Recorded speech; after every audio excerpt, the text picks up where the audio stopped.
ರಾಜಕೀಯ ಭಾಷಣ ಅಲ್ಲ, ಸಿದ್ದರಾಮಯ್ಯ ನುಗ್ಲಿದ್ದಲ್ಲ, ಕಾಂಗ್ರೆಸ್ ಬೈದಿದ್ದಲ್ಲ. ನಮ್ಮ ಸಮಾಜಕ್ಕೆ ಅನ್ಯಾಯ ಆದಾಗ ಇಡೀ ಸಮಾಜ ಎದ್ದು ನಿಂತ್ಕೋಬೇಕು. ನಮ್ಮ ಸಮಾಜಕ್ಕೆ ಅನ್ಯಾಯ ಆದಾಗ ಇವಾಗ ಸಿದ್ದರಾಮಯ್ಯನವ್ರ ಮೇಲೆ ಆರೋಪ ಬಂದೈತೆ, ಅದು ಸುಳ್ಳು. ನಾವೆಲ್ಲ ಪ್ರತಿಭಟನೆ ಮಾಡ್ಬೇಕಾಗ ನಾನು ಬಿಜೆಪಿನಲ್ಲಿ ಇದ್ದೀನಿ, ನಾನು ಮಾಡೋಕ್ಕಾಗಲ್ಲ. ಸತ್ಯ ತಾನೆ. ಅಂದ್ರೆ ನಾನು ಪ್ರತಿಭಟನೆಗೆ ಹೋಗ್ಲಿಲ್ಲ, ಮೆರವಣಿಗೆ ಹೋಗ್ಲಿಲ್ಲ, ಭಾಷಣ ಮಾಡಕ್ ಹೋಗ್ಲಿಲ್ಲ. ನಮ್ಮ ಮುನ್ಸಾಮಣ್ಣ ಯಾವಾಗೂ ಬೈತಾ ಇರ್ತಾನೆ ಸಿದ್ದರಾಮಯ್ಯ. ಮಲ್ಲೇಶ್ ಬಾಬು ಕರೆಕ್ಟು, ಬಾಯಿ ತೆಗೆಯಲ್ಲ.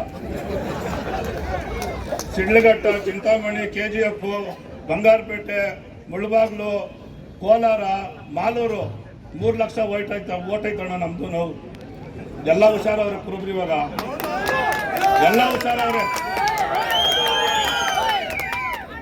ಅದರಿಂದ ನೋಡ್ಕೊಂಡು ಮಾಡಬೇಕು. ಸತ್ಯ